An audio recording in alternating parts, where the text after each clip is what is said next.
Hey art friends! Today we're going to talk about the artist Grandma Moses, and we call her Grandma because she didn't actually start painting or trying to be an artist until she was a lot older, like Grandma. And so her story kind of tells us that it's never too late to try something new, and so let's learn about her. All right, here's a picture of her. Anna Mary Grandma Moses was born in 1860 on a farm in Greenwich, New York. Grandma Moses didn't start to paint seriously until she was almost 70 years old. At first, no one paid much attention to her pictures, but by the time she died at the age of 101, Grandma Moses had become one of America's most famous and best-loved artists. Grandma Moses never thought her pictures were anything special. She started to paint for fun and to help pass the time. When she was 92 years old, a book about her life was published. Grandma Moses hardly mentioned her artwork in the book. Instead, she told about the adventures she had growing up on her farm. Many of Grandma Moses's paintings are scenes of her favorite memories. That one's called Joyride. And this one is called Apple Butter Making.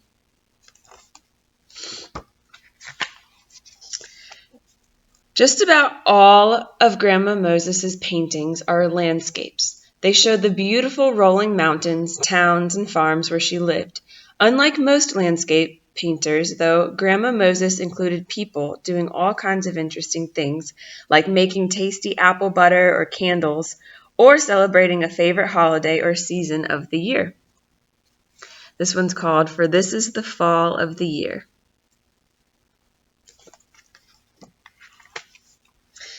The type of artwork Grandma Moses created is called folk art. Folk art is made by artists who haven't had art classes or any special art training. Folk artists usually learn to draw, paint, or make sculptures all on their own.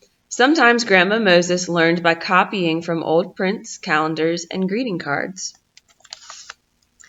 This one's called Checkered House. Grandma Moses and other folk artists like Edward Hicks and Morris Hirschfeld have created some of the most original and interesting works of art ever. This one's by Edward Hicks, and this is one by Morris Hirschfeld. This one. In the 1860s, when Anna Mary Robertson was growing up, kids didn't have televisions, CD players, video games, movies, or shopping malls. There were still plenty of fun things to do, though. Anna Mary and her brothers used their imaginations to make up adventure games. They played in the forests and hills near their home. They went ice skating on the many ponds surrounding the family farm. They spent hours sledding down snowy hills, using shovels, wooden wash tubs, and anything else that would work as a sled. Grandma Moses said these were the happiest times of her life. Anna Mary's father sometimes brought home sheets of paper for his children to draw on. Anna Mary loved drawing. Since paint and paintbrushes were too expensive for her family to buy, Anna colored her drawings with berry juice. She dabbed the color on with little sticks or twigs. Anna Mary said her brothers always made fun of her because she called her finished pictures lambscapes. Like a sheep. Ha ha, she means landscapes. Ha ha ha. No, I mean lambscapes. She's actually painting sheep. But painting with berries is like what we did with the mud. When Anna Mary was 12 years old, she got a job as a housekeeper. Anna helped out families in her area. It was hard work, but she learned a lot about running a home and always found friendly, kind people to work for. When she was 26 years old, she met a farm worker named Thomas Moses. Thomas and Anna really liked each other. They fell in love and got married about a year later. Thomas and Anna Mary Moses had a long, happy life together. They had lots of children and were very successful farmers. This one's called Wash Day. One reason Grandma Moses didn't start painting until she was much older was that as a young woman she just didn't have the time. Aside from doing all her farm duties and raising a family, Anna Mary started making butter for a local grocery store. Then a few years later, she decided to make potato chips. Anna Mary's butter and potato chips tasted better than anyone else's. Before she knew it, she was busier than ever, making and shipping her products to grocery stores and a nearby resort. What's for dinner? Oops, I'm running a little behind. How's about buttered potato chips again? When Grandma Moses was 67 years old, her husband Thomas died. Grandma Moses missed him very much. Soon after this happened, she started doing artwork to help pass the time. At first, she embroidered or stitched scenes out of yarn. She called these works her worsted pictures. Grandma Moses usually made them as gifts for her friends and relatives. So this is one made out of yarn. It's called Mount Nebo on the Hill. She continued doing worsted pictures until the knitting and stitching became painful for her fingers. This was when Grandma Moses added painting to her art activities. This is another yarn one called the Old Hoosick Bridge. Before Grandma Moses could start painting, though, she had to find art supplies. Finding materials for her worsted pictures had never been a problem. Painting supplies, however, were still very expensive and hard to find in rural farm areas. The news is she's going to start painting soon. Good, in my opinion, yarn should be used for sweaters, not artwork. At first, Grandma Moses used leftover house paint and brushes.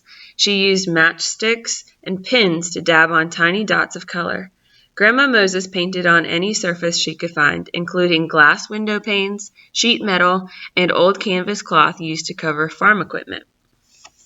This one's called May Making Soap Washing Sheep.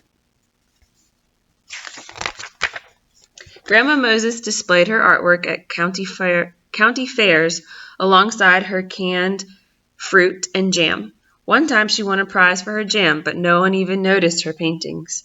Grandma Moses also displayed her paintings in the window of a local drugstore. This one's called Country Fair. One day, a man traveling through town stopped by the drugstore. He noticed Grandma Moses' paintings and couldn't believe his eyes. He thought they were wonderful. This one is called Bringing in the Maple Sugar. Louis Calder was an engineer from New York City. He loved collecting American folk art.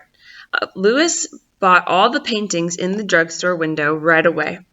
He then drove to Grandma Moses' house to see if he could buy more of her paintings. Grandma Moses wasn't home at the time, but her daughter-in-law told Mr. Calder she thought Grandma Moses had 10 more paintings. When Grandma Moses got home, she was excited to hear the good news, but discovered she had only 9 paintings. Grandma Moses decided to cut one in half to make 10 paintings so Mr. Calder wouldn't be disappointed when he came back the next day. This one's called Home in Winter. Here she's saying, "Hey, Grandma, some guy wants to buy 10 of your paintings. Coming right up." And she's cutting it in half. Louis Calder took all of Grandma Moses' paintings back to New York City. He worked as hard as he could to get people interested in displaying and selling them. Unfortunately, it took a long time to get anyone's attention. This one's called Spring in Town. And this one is Chop Suey. But that's by Edward Hopper, and that's by Grant Wood. So those are different American artists. Art dealers in New York didn't really have a problem with Grandma Moses' warm, friendly paintings. Scenes about American life, like those done by such artists as Grant Wood, this one, and Edward Hopper, this one, and Charles Sheeler, this one, were pretty popular at the time. It seems there was something else that was a problem for the art dealers. Louis Calder found that many art dealers didn't want to take a chance on someone as old as Grandma Moses.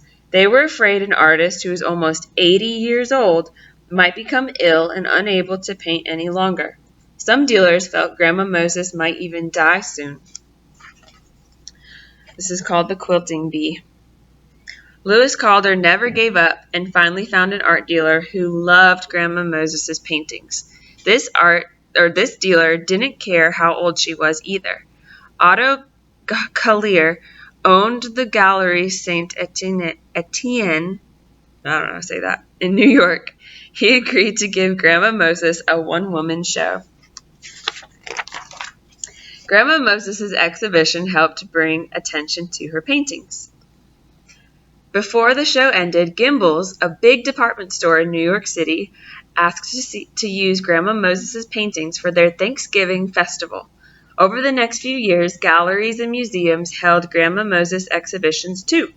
In 1946, a big greeting card company asked to use some of Grandma Moses' pictures for their collection. Now more people than ever became familiar with her paintings.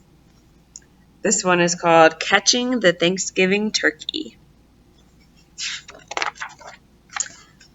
People liked Grandma Moses as much as they liked her paintings. She was friendly and fun to talk to. She never let being famous change her life. She always seemed surprised by the amount of money she made from her artwork. By the time Grandma Moses died in 1961, people all over the world knew about her artwork.